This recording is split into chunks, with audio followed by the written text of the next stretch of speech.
ডেকে নাও মদিনা বলুন ডেকে নাও মদিনা নবী গো ডেকে নাও মদিনা ডেকে নাও মদিনা আকা ডেকে নাও মদিনা। আচ্ছা মদিনা যাওয়ার ইচ্ছা আছে না আপনাদের? তাহলে সবাই বলি ডেকে নাও মদিনা আকা ডেকে নাও মদিনা ডেকে নাও মদিনা নবী গো ডেকে নাও মদিনা। কে পূর্ণ করে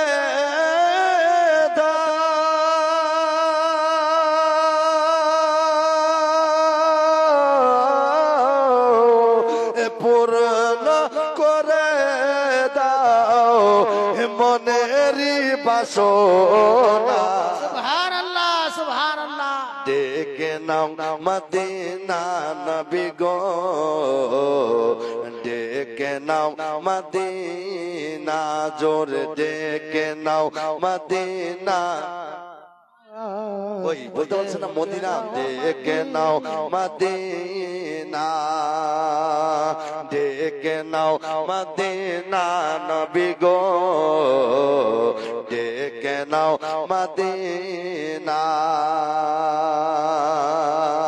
কে চাঁদ নবী মুস্তাফার চরণের ধুল গো ধুল গো সুবহানাল্লাহ জোরে জোরে জোরে চাঁদ নবী মুস্তাফার চরণের ধুল গো ধুল গো ধুল গো ধুল গো চাঁদ নবী মুস্তাফার চরণের ধুল গো ধুল গো ধুল গো সূর্য নবী পাকের ইশারায় বেকুল গো সুবহানাল্লাহ সুবহানাল্লাহ। আসলে কিন্তু পুরানা কিন্তু শুনতে খুব ভালো। আর চাঁদ নবী মুস্তাফার চরণের ধুল গো ধুল গো ধুল গো ধুল গো সূর্য নবী পাকের ইশারায় বেকুল গো ইশারায় বেকুল গো ইশারায় বেকুল গো। কে নূর নবীজির প্রেমে দেখি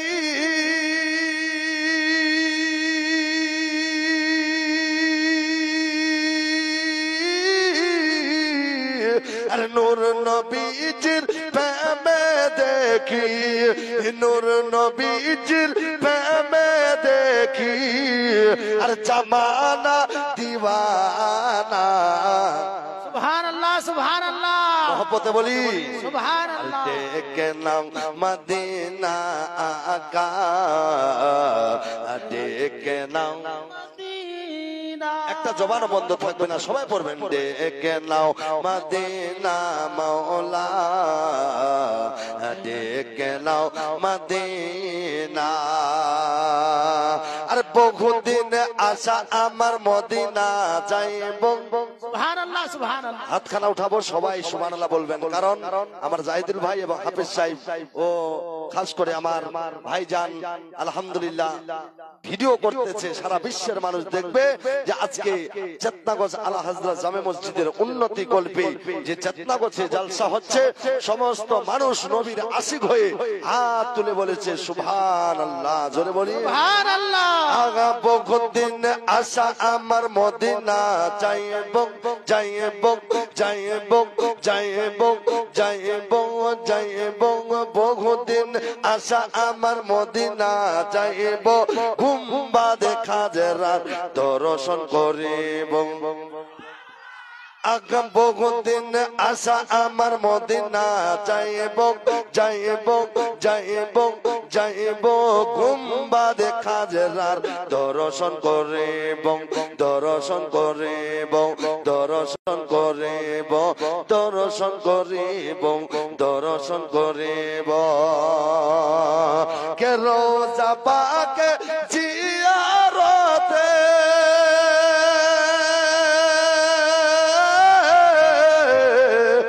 রোজা পাকের জিয়ারতে গুনাহ যে থাকে না সুবহানাল্লাহ। ডেকে নাও মদিনা আকা ডেকে নাও মদিনা জোরে ডেকে নাও মদিনা মওলা ডেকে নাও মদিনা আখেরি ছন্দ আর গায়েবের সংবাদদাতা রহমাতাল লিল আলামিন গায়েবের সংবাদদাতা রহমাতাল লিল আলামিন নবীদের নবী সেজে রহমাতাল লিল আলামিন কে পৃথিবীর সবে কিছু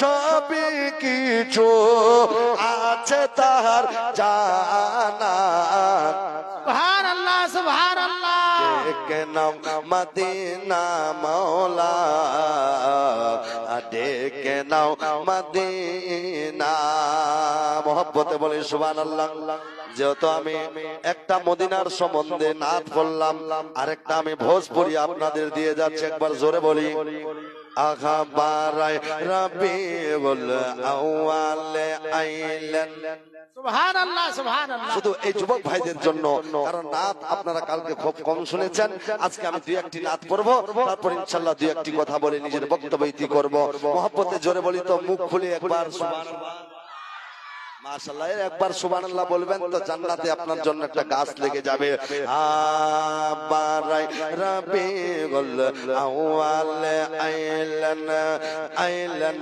আইলান আইলান আইলান বারাই রবিউল আউয়াল আইলান কে বারাই রবিউল আউয়াল আইলান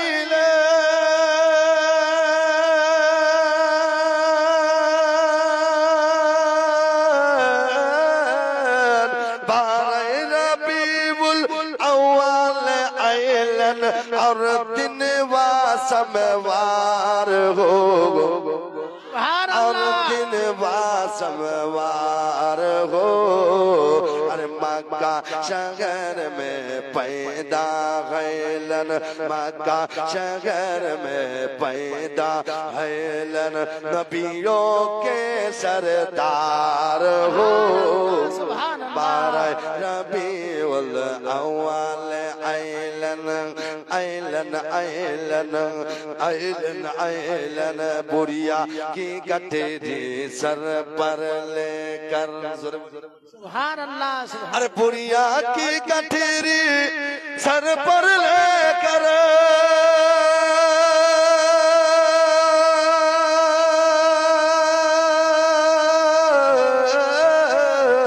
बुढ़िया की गठरी सर पर लेकर बुढ़िया की गठरी सर पर लेकर चलीलन सरकार हो चलीलन सरकार हो के बुढ़िया की गठरी सर पर लेकर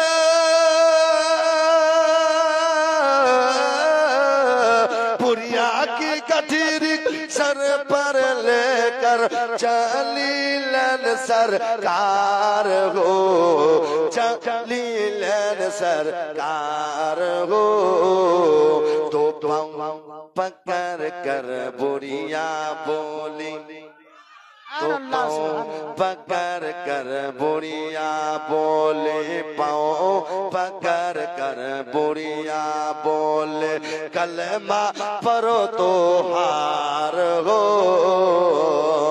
बारह रबीउल अव्वल आइलन आइलन आइलन आइलन आइलन आइलन आइलन बारह रबीउल अव्वल आइलन बारह रबीउल अव्वल आइलन মঞ্চ উপস্থিত সম্মানিত যোগ্য বিজ্ঞ উলামা ইকরাম ও আজকের এই জালসার সভাপতি সাহেবগণ এবং হুজ্জাজে কেরাম, দ্বীন ইসলাম দরদি আব্বাজানেরা, পর্দার আড়ালের মা এবং বোনেরা, আল্লাহ পাকের লাখ লাখ শুকরিয়া যে আল্লাহ পাক আমাকে আপনাকে সকলকে নিজের বাড়ি ঘর ছেড়ে পবিত্র জালসার মেহফিলে একত্রিতভাবে কিছুক্ষণের জন্য এই জান্নাতি বাগিচায় আসার এবং বসার তৌফিক এনায়াত করেছেন। সেই মহান রব্বুল আলামিনের দরবারে আল্লাহর শুকরিয়া যাপন করি। জোরে বলি তো একবার আলহামদুলিল্লাহ, আরেকটু আস্তে বলি তো আলহামদুলিল্লাহ, এবার আরেকটু জোরে বলি তো আলহামদুলিল্লাহ। মাশাআল্লাহ, সুবহানাল্লাহ। এই আল্লাহর শুকরিয়া আদা করলাম। আমরা কার শুকরিয়া আদা করলাম? আল্লাহর। যে আল্লাহ পাক আমাদের উপরে রাজি হয়ে যায়, খুশি হয়ে যায়। যারা আল্লাহর শুকরিয়া আদা করে আল্লাহ পাক নিশ্চয় তার উপরে রহম বর্ষণ করে। জোরে বলি। ব্রাদার মিল্লাতে ইসলামিয়া বহুক্ষণ ধরে আপনারা মুফতি সাহেবের জবান দ্বারাই খুব সুন্দর মূল্যবান বক্তব্য আলোচনা শুনছিলেন, শ্রবণ করছিলেন। আলহামদুলিল্লাহ, আমি আপনাদেরকে শোনাবো। তবে মা বোন আমার দেখেন কত সুন্দর ভাবে বসে আছেন। এরা চাতক পাখির মতো চেয়ে আছে যে মৌলানা গোলাম সাবির কি বলবে না বলবে আমরা শুনবো। তারপরে আলহামদুলিল্লাহ আমার আব্বা হুজুর হযরত আল্লামা মাওলানা আলহাজ গোলাম জিলানী সাহেব উপস্থিত আছেন। উনারও জবান দ্বারায় উনারা শুনবেন। তো আপনারা শুনবেন কি শুনবেন না ভাই? শুনবেন তো? শুনলে এরকম ভাবে শুনতে হয় না যে মিডিলটা ফাঁকা রেখে সবার চাইতে পিছনে বসবো। এটা পালাবার ইচ্ছা, এটা শোনার ইচ্ছা নয়। যদি শোনার ইচ্ছা থাকে তাহলে আমি আপনাদের রিকোয়েস্ট করব, দুই হাত জোর করে বলবো একটু এই জায়গা ফাঁকা গুলো, জায়গা যেগুলো ফাঁকা জায়গা আছে এগুলো একটু পূরণ করলে খুব ভালো হয়। কারণ আমি বারহা বলি, প্রত্যেক সময় বলি যে 3টা জায়গা ফাঁকা রাখতে নাই। কয়টা জায়গা? 3টা জায়গা ফাঁকা রাখতে নাই। 1 নম্বর, যখন আপনি নামাজের কাতারে দাঁড়াবেন সেই জায়গাটা ফাঁকা রাখতে নাই, কারণ শয়তান প্রবেশ করতে পারে। 2 নম্বর, ওই জায়গাটা ফাঁকা রাখতে নাই যেখানে নেক মজলিস হয়, মাশাআল্লাহ, কারণ শয়তান প্রবেশ করতে পারে। 3 নম্বর, স্বামী স্ত্রী একে বিছানায় শুইলে মিডিল জায়গাটা ফাঁকা রাখতে নাই, শয়তান প্রবেশ করতে পারে। তাই আপনারা শয়তানকে জায়গা দিবেন না বাপ। একটু আপনারা জায়গাগুলোকে পূর্ণ করে নেন, যেগুলো শূন্য স্থান আছে সেগুলো মানুষে দিয়ে আপনারা পূর্ণ করে নেন, খুব ভালো হবে। আল্লাহর রহমত নাজিল হচ্ছে। যে জায়গা আল্লাহ রসুলের প্রশংসা হয়, গুণগান হয়, জিকির হয়, সে জায়গা আল্লাহর খাস রহমত নাজিল হয়। জোরে বলি।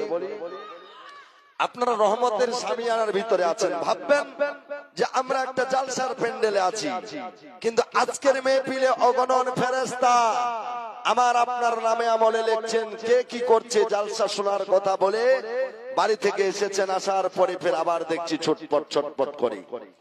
মুআজ্জাজ একটু শুনুন, আমি আপনাদের সম্মুখে আয়াত 2টা তেলাওয়াত করেছি। আমাকে বলেছেন যে বাপমার দিকে লক্ষ্য করে বলবেন, তারপরে বলেছেন যে নামাজের দিকে লক্ষ্য করবেন, কারণ যে আমি নামাজের কথা বেশি বেশি মসজিদে বলি। আলহামদুলিল্লাহ, নামাজ নামাজ নামাজ। এখন আপনারা বলতে পারেন যে শুধু নামাজ।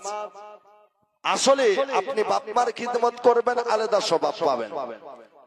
মা বাপের খিদমত করবেন, আলাদা স্বভাব পাবেন। ছোটদের স্নেহ করবেন, আলাদা স্বভাব পাবেন। উলামা ইকরামের মহব্বত করবেন, আলাদা স্বভাব পাবেন। ভাই ভাই বোনের সঙ্গে মিলে থাকবেন, আলাদা স্বভাব পাবেন। কোরআন তেলাওয়াত করবেন, আলাদা স্বভাব পাবেন। কলমা পড়বেন, আলাদা স্বভাব পাবেন।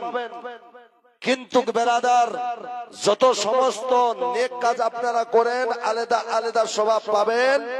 কিন্তু যত ইবাদত করি না কেন, তার চাইতে মূল ইবাদত হচ্ছে আমার আপনার নামাজ। জোরে বলি। এই নামাজ হচ্ছে বেহেশতের চাবি। নামাজ ছাড়া কোনো উপায় নাই। আল্লাহ পাক পবিত্র কোরআন পাকে বলেছেন, যে ব্যক্তি নামাজ আদা করবে, ছোটদের স্নেহ করবে, বড়দের মহব্বত করবে, উলামা ইকরামের খিদমত করবে, মা বাপের মহব্বত খিদমত করবে, উলামা ইকরামের সোহবত হাসিল করবে, এমনকি কলমা পড়বে, দরুদ শরীফ পড়বে, চলতে ফিরতে নবীর দরুদ পড়বে, কোরআন তেলাওয়াত করলো, মসজিদে আযান শোনার পর যেই ব্যক্তি 5 ওয়াক্ত নামাজ আদা করলো, আমি আল্লাহ ঘোষণা করে দিলাম ওই ব্যক্তির জন্য যে ফাদখুলি ফি ইবাদি ওয়াদখুলি জান্নাতি। জোরে বলি। আমি আল্লাহ তাকে জান্নাতে দাখিল করে দিব। মুআজ্জাজ, আমরা দুনিয়ার ভিতরে বহু মানুষ আছি নামাজের ধার ধারি না, নামাজের কাছে যায় না। মৌলভী সাহেবকে দেখতে যাবে কবরে কি হবে না হবে। আমরা দুনিয়ার ভিতরে ঘর বাড়ি নিয়ে ব্যতিব্যস্ত আছি। কোনটা ঘর কেমন করে সাজা যাবে, কিভাবে আমাদেরকে ঘরটা তৈরি করতে হবে, কিভাবে ঘরটা তৈরি করব, এই আমাদের লক্ষ্য। কিন্তু আসুন, বনি ইসরাইলের জামানায় আল্লাহর একজন পয়গম্বর ছিল, পয়গম্বর যিনার নাম আপনারা শুনেছেন, পয়গম্বর ঈসা রুহুল্লাহ। জোরে বলি, কি নাম বললাম? ঈসা রুহুল্লাহ। আল্লাহর পয়গম্বর আল্লাহকে এত ভালোবাসতো, আল্লাহর জিকিরে সব সময় মগ্ন থাকতো, জমি জায়গায় ধার ধারতো না, দুনিয়ার ব্যতিব্যস্ততে থাকতো না, শুধু আল্লাহ আল্লাহ রাসূলের জিকির করতো। আল্লাহর পয়গম্বর হযরতে ঈসা রুহুল্লাহ বাড়ি ছেড়ে দিল, ঘর ছেড়ে দিল, দেওয়ার পরে বাবা আপনার একটা নিরিবিলি জায়গায় পৌঁছে যায়। এমন জায়গায় পৌঁছে গেল যে জায়গায় দেখা গেল বাবা শুধু জঙ্গল আর জঙ্গল, জঙ্গল পার হয়ে গেল। কিছুক্ষণ আগে যাওয়ার পর দেখতে পেল বিশাল বড় একখানা যেন পাহাড়, পাহাড়খানা দেখতে পেল। খুব মনোযোগ লাগাই শুনবেন গো আব্বা, আমরা বাড়ি বানাই, ঘর বানাই, তার আগে যখন নতুন বাড়ি করব সুন্দর করে আমরা গাছ লাগাবার জন্য সুন্দর করে আমরা সুন্দর করে ভালোভাবে গোবর দিয়ে সার দিয়ে এমনকি গাছ লাগাবো বলে ফল ফলট হবে। কিন্তু গাছটা যখন লাগাই 1 বছর কেটে গেল, 2 বছর কেটে গেল, 5 বছর কেটে যায়, ওই গাছে আমরা যখন ফল পাই না তখন আমরা গাছটাকে কি করি? গাছটাকে আম গাছ যদি লাগাই, আম গাছে 10 বছর পরে ফল পেলাম না, কিন্তু আঙ্গানার মাঝখানে গাছটা আছে, ছায়ার জ্বালায় ধান শুকা যায় না, ছায়ার জ্বালায় মানুষ রৌদ্র পায় না। গাছটাকে রাগ করে মানুষ কেটে দিল, দেওয়ার পরে আপনার চৌকি বানালো, না হয় চেয়ার বানালো, না হয় টেবিল বানালো, না হয় বাবা গাছ যদি পোকা লেগে যায় ওই গাছকে আপনারা আমরা কি করি? গাছকে কেটে নেওয়ার পর আমরা জ্বালন বানাই, জ্বালন লোকরি বানাই, চুলায় আমরা আগুন জ্বালাই। বেরাদার ভাইরা বন্ধুরা, আল্লাহ তাবারাক ওয়া তাআলা তদ্রুপ আমাদেরকেও ইবাদতের জন্য পাঠিয়েছেন। আল্লাহ বলে, বান্দা তোমাকে আমি ইবাদতের জন্য পাঠালাম, তোমরা যদি আমার ইবাদত করবা, যেরকম তোমরা গাছকে সুন্দর করে লাগাও, লাগাবার পরে গাছ কেটে তোমরা আবার ওই চুলার জ্বালন বানাও, চুলার লাকড়ি বানাও, দুনিয়াতে তোমরা ফল না পাওয়ার কারণে লাকড়ি বানাও, তদ্রূপ আমি আল্লাহ তোমাদের পাঠিয়েছি ইবাদতের জন্য। তুমি যদি ইবাদত না করো আমিও আল্লাহ তোমাদেরকে ওই জাহান্নামের লাকড়ি বানাবো। বলেন নাউজুবিল্লাহ। তাইলে আমরা জাহান্নামের লাকড়ি হব না জান্নাতি হতে চাই? একটু জোরে বলবেন। জান্নাতি হতে চাই। এ ভাই, কি জান্নাতি না জাহান্নামী হওয়া চাচ্ছেন? জান্নাতি হতে চাই। জান্নাত এমন একটা জায়গা বাবা, টাকা দিয়ে পাওয়া যায় না, পয়সা দিয়ে পাওয়া যায় না। সম্পদ যদি সারা জীবনের সম্পদ আপনারা দিয়ে দেন তবুও জান্নাত পাওয়া যাবে না, যাবে না। কিন্তু আল্লাহর দরবারে যদি আমরা সুন্দর করে ইবাদত করি, আল্লাহ যদি আমাদের ইবাদত পছন্দ করে নাই, একটা সাজদা যদি মানুষের পছন্দ হয়ে যায়, আল্লাহ পাক বলেন ওই সাজদার বিনিময় আমি আল্লাহ ওই বান্দাকে জান্নাতে দাখিল করব। বেরাদার, নামাজের দিকে আমরা খুবই পিছনে আছি। নামাজ এমন একটা ইবাদত, নামাজ হচ্ছে জান্নাতের চাবি। আল্লাহু আকবার বলছিলাম। হযরতে ঈসা রুহুল্লাহ চলতে লাগলো, চলতে চলতে অনেক দূর আপনার চলে গেল। যাওয়ার পরে দেখতেছে একখানা পাহাড়। ওই পাহাড়ের কাছে গেল, যাওয়ার পরে দেখতেছেন পাহাড় থেকে একটা যেন শিয়াল বের হয়ে আসলো। কি বাইর হয়? শিয়াল। বর্তমানে শিয়াল কিন্তু খুবই বাইর হয়। শিয়াল বের হয়ে যায়। যেমনি ঈসা রুহুল্লাহর নজরে পড়ে গেল, শিয়ালটা দেখে যেন বাচ্চা ছেলের মতো কাঁদতে লাগলো। শিয়াল দেখে কোনোদিন কান্না করেছেন? তোমার চুপ করবেন নি? হ্যাঁ, ফুসুর ফাসার চুগল খোরি আর কতদিন বাহাদুরি, কি জগার করেছ গে মা এ কবরের বিছনা। এটি তাও আমরা বলবো, একলা যদি রহে তাও বলবো। এবার উপাস খারাপ। ওরে যার জানাজা ধরে কাঁধে করে,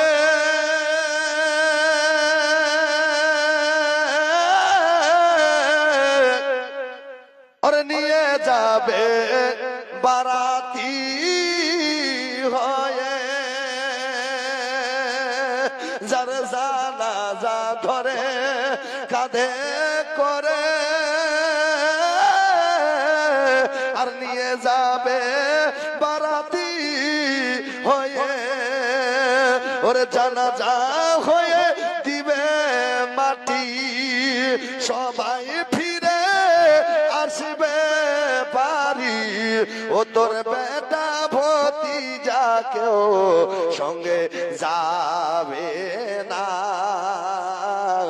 কি জোগাড় করে চরে ভাই এ কবরের বিছনা, কি জোগাড় করে চরে বন্ধু কবরের বিছনা। ওরে ঘর আছে বা রন্দানা,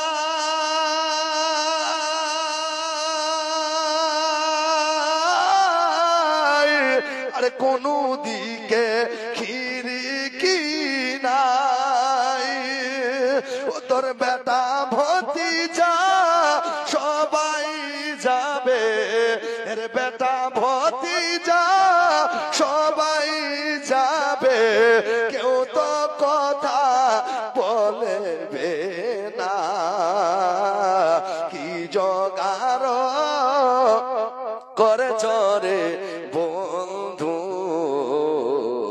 কবরের বিছনা। আখরি ছন্দ। ওরে টাকা পয়সা দালান ঘর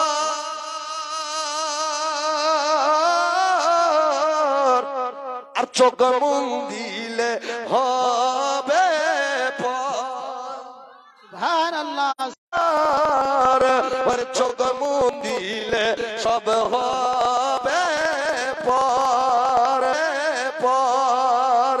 ওর টাকা পয়সা দালান বাড়ি, টাকা পয়সা দালান বাড়ি কিছুই সঙ্গে যাবে না, কি জোগাড় করেছ গে মা কবরের বিছনা, কি জোগাড় করেছ গে মা কবরের বিছনা। একটু শুনুন বাবা, যদি ভালো না লাগে পীর সাহেবকে নিয়ে আসবো, একটু মনোযোগ দিয়ে শুনবেন। পয়গম্বর ঈসা রুহুল্লাহ এত কাঁদতে লাগলো, এত কাঁদতে লাগলো, সবাই কাঁদতে লাগলো। হযরত ঈসা রুহুল্লাহ যেন কাঁদতেছে কাঁদতেছে। আর কিছুক্ষণ পর কয়েকজন মানুষ যেন রাস্তা দিয়ে হেঁটে দিকে যেন ওই লোকগুলোর নজর পড়ে গেল। হযরত ঈসা পয়গম্বরকে জিজ্ঞাসা করল, হুজুর আপনার চোখে কেন পানি, আপনি কান্দেন কেন গো, কি হয়েছে আপনার? কে আপনাকে দুঃখ দিয়েছে নাকি? কেউ কি আপনাকে ব্যথা দিয়েছে? কেউ কি আপনাকে মেরেছে? কেউ কি আপনাকে বেদনা দিয়েছে? কেউ কি আপনাকে আঘাত দিয়েছে? হুজুর একটু দয়া করে বলুন, আপনি কান্দেন কেন, কান্দেন কেন? ঈসা রুহুল্লাহ বলতে লাগলো, বাবারে আমি কান্দি, কেউ আমাকে দুঃখ দেয়নি, কেউ আমাকে বেদনা দেয়নি, কেউ আমাকে আঘাত দেয়নি, কেউ আমাকে মারেনি বাবা। বলে হুজুর তাহলে কান্দো কেন? বলে বাবা আমি কান্দি এই জন্য কান্দি, ওই পাহাড়ের গর্ত থেকে যেন একটা শিয়াল বের হয়ে আসলো, আমি তার জন্য কান্দেছি। শিয়ালটা বাইর হয়ে আসলো তো কি হয়েছে হুজুর, আসতে পারে? ঈসা রুহুল্লাহ বলছেন, শিয়ালটা বের হয়ে আসলো বেটা, যেমনি শিয়ালখানা বের হয়ে আসলো, আমার একটা কথা মনে পড়ে গেল, আমি এই জন্য কান্দি। বলে হুজুর কি এমন কথা মনে পড়েছে? বলে বাবা শোনো শোনো, আমি এই জন্য কান্দি রে, অনেক দূর থেকে আসলাম, কিন্তু শিয়াল দেখি গর্ত থেকে বাইরে হলো, একটা শিয়ালের থাকার ব্যবস্থা আছে, কিন্তু আমার থাকার কোনো ব্যবস্থা নাই, আমার থাকার কোনো ব্যবস্থা নাই, জায়গা নাই। বলে হুজুর আপনি তো আল্লাহর পয়গম্বর, আপনার তো কোনো অভাব নাই হুজুর, আপনি চিন্তা কেন করতেছেন হুজুর? আপনি চিন্তা করিয়েন না হুজুর গো, আপনার জন্য ব্যবস্থা হয়ে যাবে। আপনার যত ঘর নাই বাড়ি নাই, আপনার জন্য আমরা থাকার ব্যবস্থা করে দিব, ঘরের ব্যবস্থা করে দিব।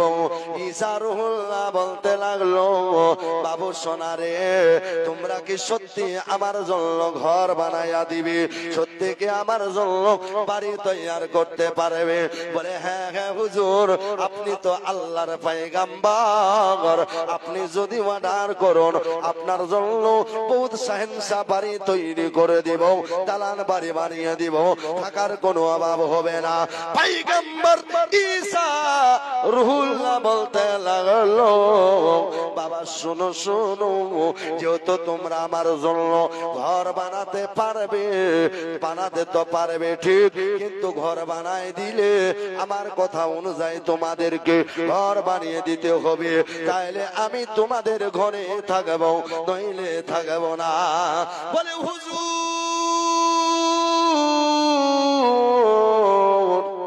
আপনি অর্ডার করুন হুজুর, আপনার কথা অনুযায়ী আপনার অর্ডার মোতাবিক আপনার জন্য আমরা ঘর বানাইয়া দিব।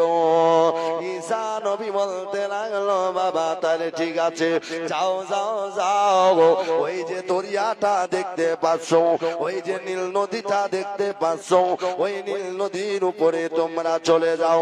বলে হুজুর গিয়ে কি করব? বলে দরিয়ার উপরে যে পানিটা বইতেছে আর পানির উপরে যে ঢেউগুলো আসতেছে, ওই ঢেউয়ের উপরে আমার জন্য তোমরা ঘর বানিয়ে দাও। জোরে বলি কোথায় ভাই, কোথায়? ঢেউয়ের উপরে। আচ্ছা নদীর ঢেউয়ের উপরে ঘর বানা যাবে? বলে ওই দরিয়ার ঢেউয়ের উপরে তোমরা ঘর বানিয়ে দাও। বলে হুজুর এটা কেমন কথা, এতগুলো জমি থাকতে এতগুলো মাটি থাকতে আপনি কিভাবে ঢেউয়ের উপরে ঘর বানাতে বললেন হুজুর? এটা সম্ভব নয় হুজুর, হুজুর আমাদের দ্বারা এটা হবে না। বলে এটা একটা আসে আবার একটা চলে যায়, একটা ঘাবলাং করে আসলো আরেকটা চলে গেল, আরেকটা আসলো আরেকটা চলে গেল।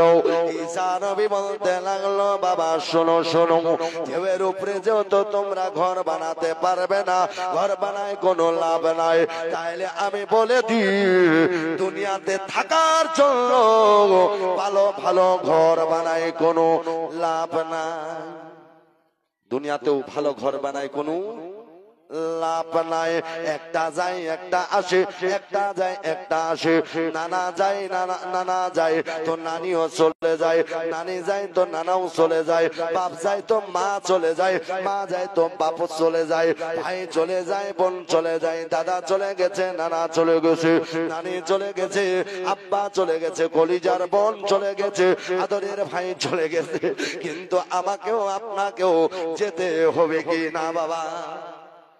অন্ধকার কবরে আমাকে আপনাকে সবাইকে যেতে হবে, তাইলে যেতে হবে। তাহলে দুনিয়াতে আমরা আসলাম, নাচ শুনলাম, গান শুনলাম, ঢোল শুনলাম, বাজনা শুনলাম, তবলা শুনলাম, দুনিয়ার ভিতরে হারমোনি শুনলাম, কত নাচ গানা করলাম, দুনিয়ার ভিতরে এসে আমরা রং তামাশা করলাম, এশ করলাম, খালাম দালাম। একটা বিবি চার দুইটা বিবি করলো সেই ব্যক্তিটা, তিনটা বিবি পর্যন্ত করেছে, তাহলে আমরা এগুলো করে চলে যাব না আল্লাহর নেক কাজে মগ্ন হতে হবে? আল্লাহর নেক কাজে মগ্ন হতে হবে ভাই। দুনিয়ার ইস্তামাশায় পড়লে হবে না, দুনিয়াতে আমরা দুনিয়ার রং বাজনাতে পড়লে হবে না বেরাদার। আল্লাহর কিছু আল্লাহর নিয়ামত অর্জন করতে হবে, আল্লাহ তাবারাক ওয়া তাআলার ইবাদতে মগ্ন হতে হবে। আজকে যে আমরা এখানে বসেছি, উলামার চেহারা দেখতেছি, এটাও একটা ইবাদত, বাপ মার চেহারা দেখতেছি, এটাও একটা ইবাদত, ভাই বোনদের চেহারা দেখতেছি, এটাও একটা ইবাদত, উলামায়ে ইকরামের চেহারা দেখছি, এটাও একটা ইবাদত, সুবহানাল্লাহ পড়তেছি, এটাও একটা ইবাদত, আলহামদুলিল্লাহ পড়তেছি, এটাও একটা ইবাদত। আমরা যারা এখানে বসে আছি, এটাও একটা ইবাদত, যতক্ষণ ধরে বসে থাকবো এটাও একটা ইবাদত। আল্লাহর কসম বলে যায়, এখানে যতক্ষণ পর্যন্ত থাকবো আমাদের একটাও গুনাহ হবে না, বরঞ্চ আমরা ইবাদতে পরিণত হয়ে যাব, আমরা ইবাদতে পরিণত হয়ে যাব। আর এখান থেকে যখন বাইরে চলে যাই তো কিছু না কিছু আমাদের ভুল হয়, চোখের গুনাহ হয়, পায়ের গুনাহ হয়, হাতের গুনাহ হয়, চলতে ফিরতে গুনাহ হয়, কথাবার্তাতে গুনাহ হয়, খাওয়া দাওয়াতে গুনাহ হয়। আর এখানে যতক্ষণ পর্যন্ত থাকবো শুধু সুবহানাল্লাহ আলহামদুলিল্লাহ আমরা পড়তে থাকি। তাই আমার সঙ্গে আরেকটু আমরা ইবাদতে মগ্ন হয়ে যাই, আরেকটু মহব্বতের সহিত আমার সঙ্গে একবার জিকির করেন, তারপর ইনশাআল্লাহ আগের দিকে যাচ্ছি। লা ইলাহা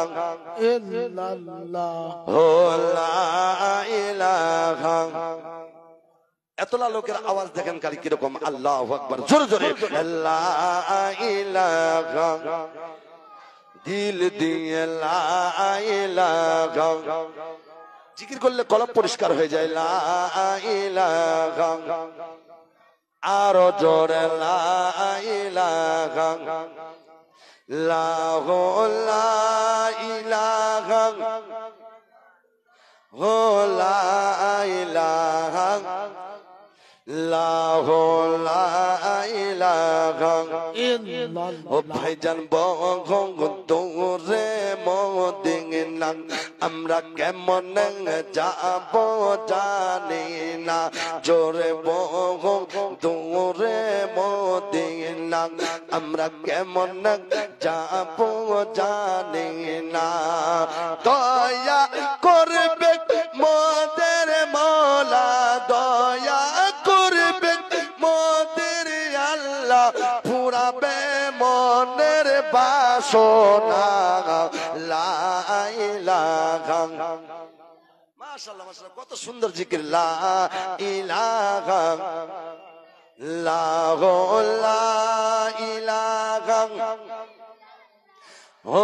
লা ইলাহা, ও ভাই জাল্লা মাছ রং যা চাই রং লাং এ বাবা মার খেদে মত ভইল লাং আনা মাছ রং যা চাই রং না বাবা মার খেদে মত ভইল না আর দয়া করবে মোদের আল্লাহ দয়া করবে মোদের আল্লাহ দেখাবে সোনার মদিনা লা ইলাহা আর জোর লা ইলাহা লা ইলাহা ইল্লাল্লাহ মুহাম্মাদুর রাসূলুল্লাহ সাল্লাল্লাহু তাআলা আলাইহি ওয়াসাল্লাম। এই মামা জান আমাকে দিল এটা আলাদা ভাবে, বলছে এটা আপনি রেখে দেন পকেটে। আলহামদুলিল্লাহ আমি রেখে দিলাম। আলহামদুলিল্লাহ এটা একটা মহব্বতের জায়গা। সুবহানাল্লাহ, একবার জোরে বলি সুবহানাল্লাহ। ও বেরাদার ভাইয়েরা বন্ধুরা, মরতে হবে মরতে হবে, কিন্তু কোন মানুষের মত হয় বাবা 6 বছরে, কোন মানুষের মৃত্যু হয় জন্ম হবার পরে, কোন মানুষের মৃত্যু হয় মায়ের পেট থেকে আস্তে আস্তে, কোন মানুষের মৃত্যু হয় 2 বছর পরে, কোন মানুষের মৃত্যু হয় 6 বছর পরে, কোন মানুষের মৃত্যু হয় 10 বছর পর, কোন মানুষের মৃত্যু হয় 140 বছর পর। বেরাদার ভাইয়েরা বন্ধুরা, কিন্তু আমাদেরও মৃত্যু হবে বাবা, তবে কখন মৃত্যু হবে কখন না কেউ তো বলতে পারবে না। এই জন্য তো কোন কবি বলেছেন, আর চোখের পলকে তুমি হতে পারো লাশ, চিরতরে বন্ধ হবে তোমার নিঃশ্বাস। জোরে বলি, চোখের পলকে তুমি হতে পারো লাশ, চিরতরে বন্ধ হবে তোমার নিঃশ্বাস। হবে এলান তোমার নাম, হবে এলান তোমার নাম মসজিদের মাইকে, বাড়িওয়ালা নাই রে বাড়ি নাই রে দুনিয়াতে, বলন বাড়িওয়ালা নাই রে বাড়ি নাই রে দুনিয়াতে। বাবা চোখের পলকে তুমি হতে পারো লাজ, চিরতরে বন্ধ হবে তোমার নিঃশ্বাস। আরে হবে এলান তোমার নাম মসজিদের মাইকে, বাড়িওয়ালা নাই রে বাড়ি নাই রে দুনিয়াতে। মহব্বতে বলে সুবহানাল্লাহ। তোমার বয়ে থাকতো মানুষ ছিল বাহাদুরি, ভাবনি হাওয়ায় ওরা তুমি যে রঙিন ঘড়ি, ও সুতায় টান দিলে মালিক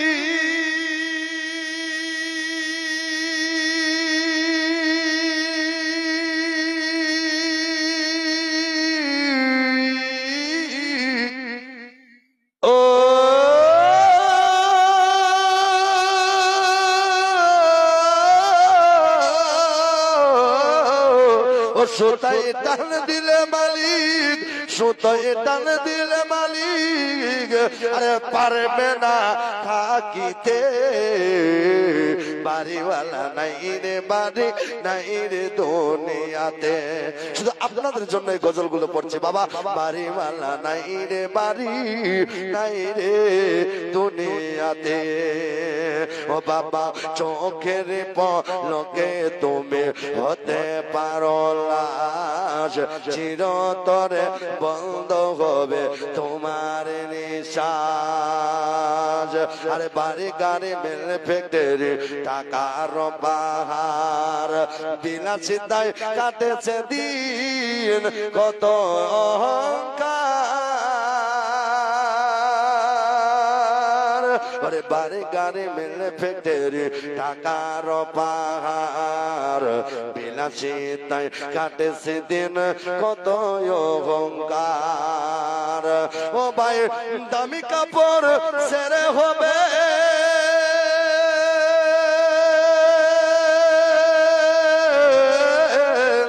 দামি কাপড় ছেড়ে হবে, দামি কাপড় ছেড়ে হবে, আর সাদা কাপড় পরিতে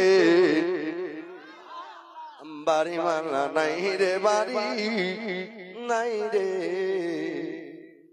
দুনিয়াতে আমাকেও যেতে হবে আপনাকেও যেতে হবে বাবা তাই মা বোনেরা একটু শুনুন গো মা ফুসুর ফাসার করবেন না শুনুন দিল খুলে যাবে কলিজা ফেটে যাবে আল্লাহ তাবারাক ওয়া তাআলার একজন পয়গম্বর ছিল যার নাম হচ্ছে নবী নূহ আলাইহিস হযরতে দাউদ আলাইহিস সালাম দাউদ আলাইহিস সালামের কাছে একজন খাদিম ছিল ওই খাদিমকে বলতে লাগলো ওরে খাদিম তুমি মারা যাবে দুনিয়াতে এসেছো তো তোমাকে মরতে হবে খাদিম বলেছিল হুজুর হুজুর মরতে তো হবে তবে আপনি তো আল্লাহর পয়গম্বর আপনি তো বলতে হয়তো পারবেন খাদিম যেমনি ওই কথা বললেন পয়গম্বর নবী দাউদ আলাইহিস সালাম বলেছিল ওরে খাদিম তোমার মৃত্যু হবে বলবো বলে দাও বলে খাদিম তোমার মৃত্যু 7 দিনের মধ্যে হবে যারা বলি 7 দিন কিংবা 6 দিনের মধ্যে তুমি মারা যাবে দুনিয়া ছেড়ে চলে যাবে আচ্ছা আমি মৌলানা সাহেব যদি বলি 7 দিনের মধ্যে হাজী সাহেব মারা যাবে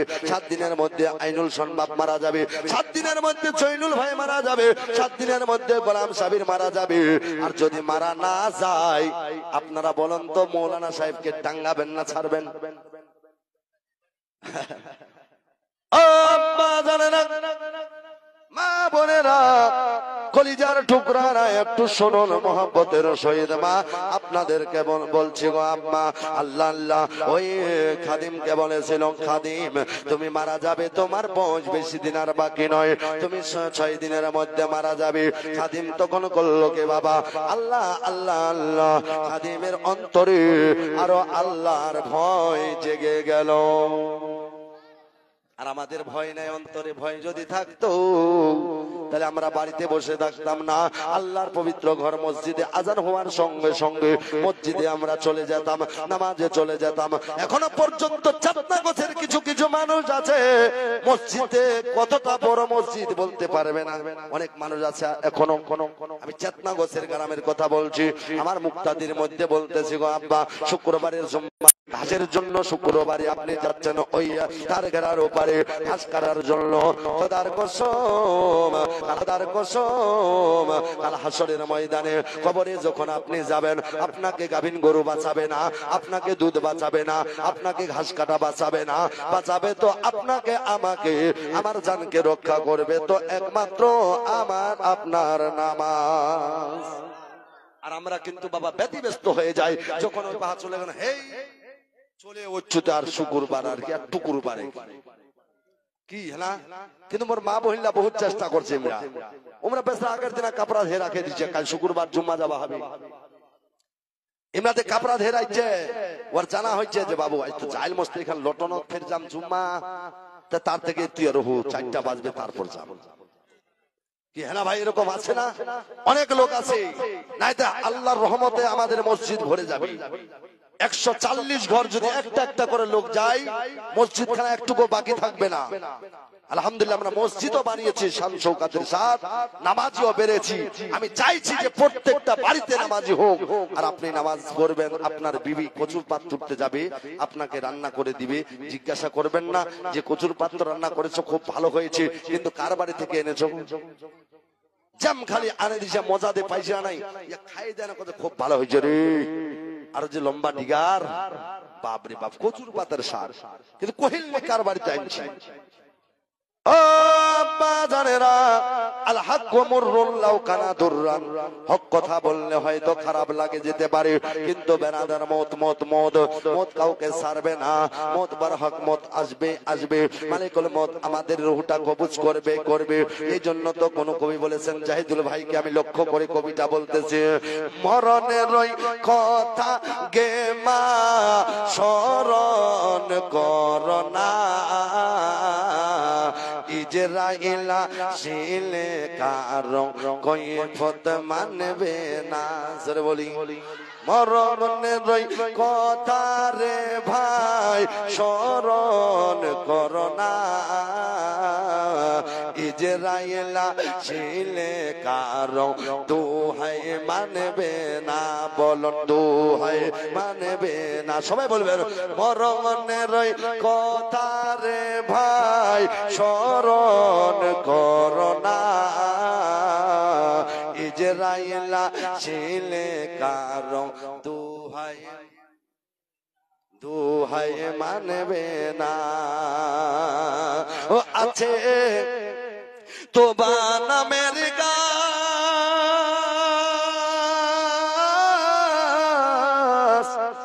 ওই গাছের পাতায় লেখা আছে মানুষের হায়াত আছে তোবা নামের গাছ ওই গাছের পাতায় লেখা আছে মানুষের হায়াত হর গাছের পাতা ঝরিয়া পড়িলে গাছের পাতা ঝরিয়া পড়িলে মৌতের নিশানা ইজরাইলা ছিলে কারো জোরে জোরে দুহাই মানবে না ও পাতা পড়িবে যখন